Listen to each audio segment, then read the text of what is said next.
लो भाई बब्बन, बन गई तस्वीर। जरा देखकर बताओ कैसी बनी है।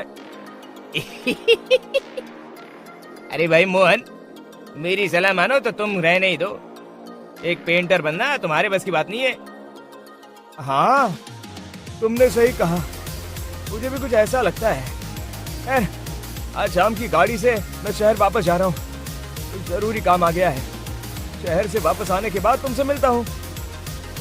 मोहन अपने घर के दरवाजे पर ताला लगा देता है और वहाँ से चला जाता है।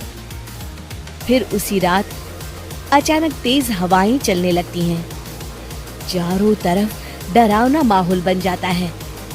तभी मोहन की बनाई हुई पेंटिंग की वो औरत एक खतरनाक चुड़ैल में बदल जाती है और पेंटिंग से बाहर आ जाती है।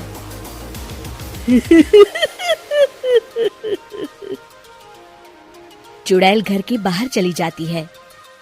वहीं दूसरी तरफ दो चोर लाला सुखीराम के घर से चोरी करके भाग रहे होते हैं।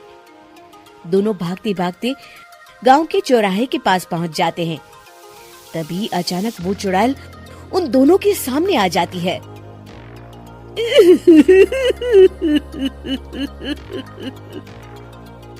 अरे मर गया रे, ये चुड़ैल कहाँ से आ गई?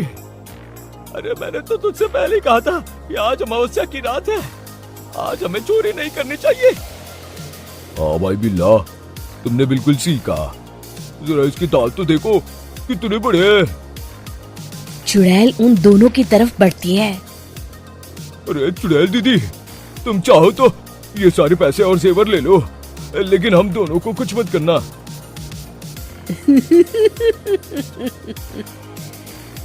पैसे और जेवर के लालच में तुम इंसान बिकते हो, हम चुड़ैल नहीं। तभी चुड़ैल उन दोनों चोरों को पुतले बना देती है।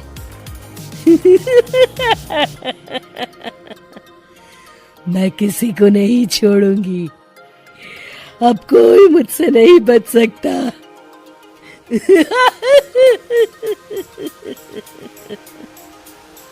चुड़ैल अपने अगले शिकार की खोज में वहां से चली जाती है। गांव की दूसरी ओर जाने पर चुड़ैल को हरिया, बिरजू और बब्बन दिखाई देते हैं। आज संडे है, आज कपिल शर्मा शो देखने का दिन है। जोर से बोलो, आज संडे है। मैंने नहीं सुना। आज संडे है, आज कपिल शर्मा देखने का दिन है। हाँ, ये हुई ना बात। अरे ये कपिल शर्मा कौन है जो ये लोग उसे देखने के लिए इतने उतावले हुए जा रहे हैं? मुझे क्या, मैं अभी इन दोनों को मजा चखाती हूँ। चुड़ैल तेजी से उड़कर उन तीनों के सामने आकर खड़ी हो जाती है।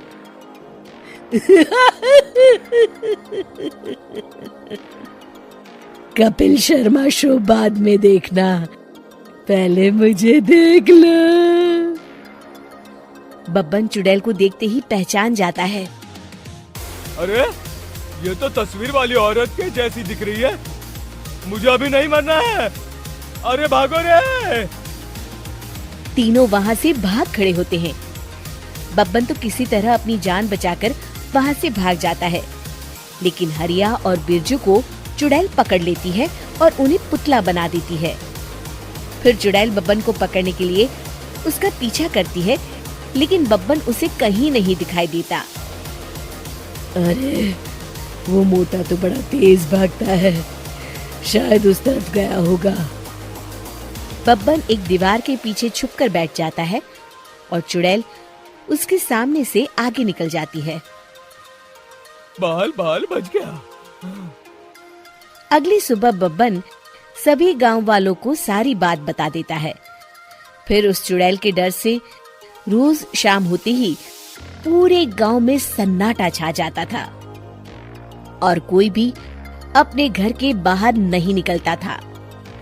अरे ये क्या हो गया, इतनी देर से घूम रही हूँ, अभी तक एक भी आदमी नहीं मिला।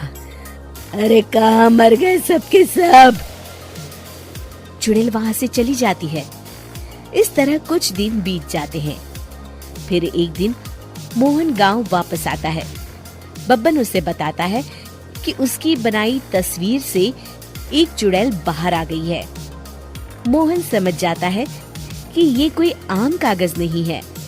वो जो भी उस कागज पर बनाएगा वो असलियत का रूप ले लेगा। अरे मोहन भाई, अब तुम क्या करने वाले हो? मेरे पास एक बहुत बढ़िया तरकीब है। मैं इस कागज पर उस चुड़ैल की एक ऐसी तस्वीर बनाऊंगा जिसमें वो तपती धूप के नीचे खड़ी दिखाई देगी, और फिर जैसे ही सवेरा होगा वो चुड़ैल इस कागज से निकलकर बाहर चली जाएगी और सूरज की तेज धूप में जलकर राख हो जाएंगी। मोहन बिल्कुल वैसे ही तस्वीर बना देता है और जैसे ही सवेरा होता है वो चुड़ैल कागज से निकलकर बाहर धूप में चली जाती है और सूरज की गर्मी बर्दाश्त नहीं कर पाती और जलकर राख हो जाती है।